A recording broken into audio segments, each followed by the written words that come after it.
Hi bro. Hi. പേരെന്താ? Masi. Okay. ഇപ്പം നമ്മുടെ സൊസൈറ്റിയിൽ ഡ്രഗിൻ്റെ യൂസ് ഒരുപാട് കൂടുന്നെന്നുള്ള പറയുന്നത്.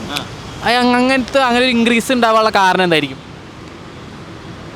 അങ്ങനൊരു ഇൻക്രീസ് ആരാ പറയണേ?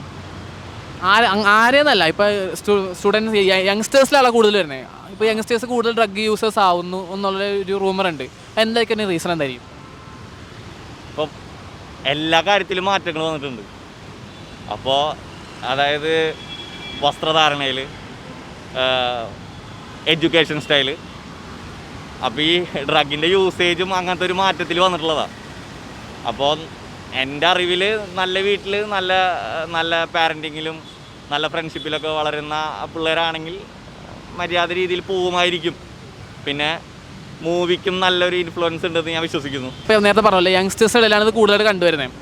അപ്പോൾ ഈ സ്കൂളിലും കോളേജസിലൊക്കെ ഈ ആൻറ്റി ഡ്രഗിന് വേണ്ടി എന്തെങ്കിലും സ്കീമുകൾ സ്റ്റാർട്ട് ചെയ്യുന്നതിനെ പറ്റി ബ്രോയുടെ അഭിപ്രായം എന്താ? നല്ല ഇനീഷ്യേറ്റീവ്.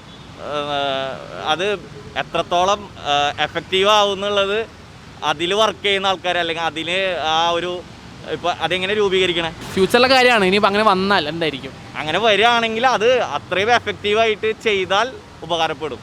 കാരണം അടുത്ത ജനറേഷൻ നശിക്കാതെ കിട്ടുമായിരിക്കും. May be. Thank you. By.